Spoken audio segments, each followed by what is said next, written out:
Jusqu'à il y a environ 20 ans, la plupart des scientifiques ignoraient la conscience. Elle ne faisait pas partie de la science. Bien sûr qu'elle existe. La théorie quantique nous donne une vision très différente par rapport à la vieille vision matérialiste du 19e siècle. La conscience est un champ de possibilités. Et je pense que le royaume de la conscience est un royaume de possibilités. Nos esprits sont des systèmes de champs. Je ne pense pas qu'ils soient confinés à l'intérieur de nos têtes. Je pense que nos esprits s'étendent bien au-delà de nos têtes.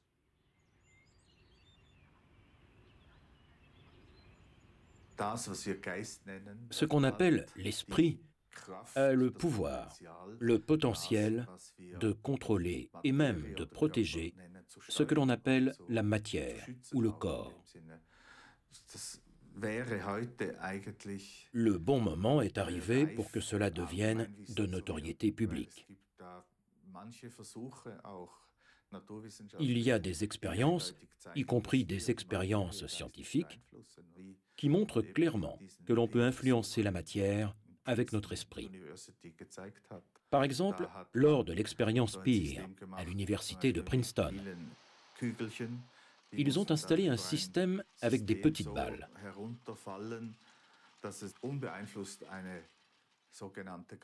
Ces billes tombent en cascade sur un système produisant une distribution gaussienne si aucune influence n'est exercée sur elles.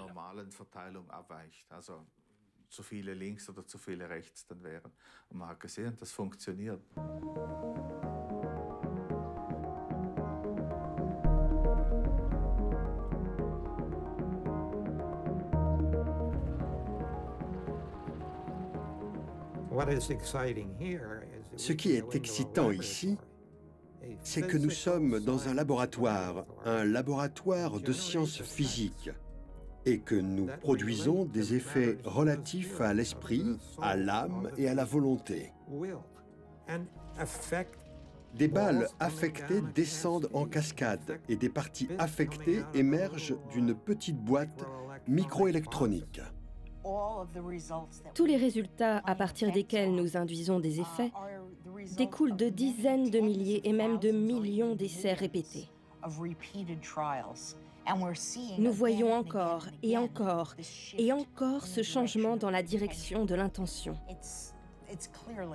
C'est clairement un effet réel. Nous n'avons aucun doute là-dessus. Mais ce qui ressort, et je pense que c'est cela qui est excitant, c'est que l'esprit est beaucoup plus fort que cela. L'esprit ne fait pas qu'observer, c'est un esprit créatif. L'esprit est capable de produire des effets. Et ça, c'est époustouflant.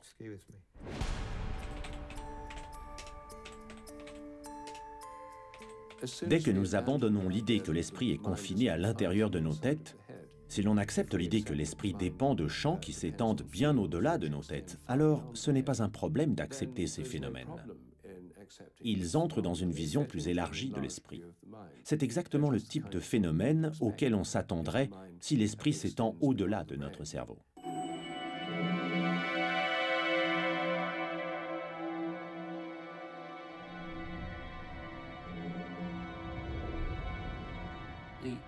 Dès l'instant où la possibilité apparaît que l'esprit n'est peut-être pas local, qu'il n'est pas simplement là-dedans, mais s'étend un peu plus loin, jusqu'où peut-il aller? La réponse est, il va partout. Il est connecté à l'univers entier. Et nous devrions réellement commencer à raisonner en termes de connexion universelle. Nous vivons avec un esprit distribué. C'est un peu comme si l'on regardait un océan avec des vagues qui apparaissent de temps en temps. Comme si nous identifions chaque vague à un individu. Il semble séparé des autres, mais à un niveau plus profond, il est en fait connecté à l'ensemble. Ceci est un message très important transmis par la nouvelle science. Elle nous dit que nous sommes un, littéralement unis, malgré le fait que nous semblions séparés.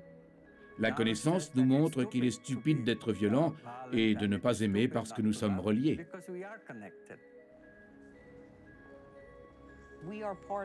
Nous faisons partie du monde. Nous ne sommes pas simplement des observateurs passifs. Nous créons le monde.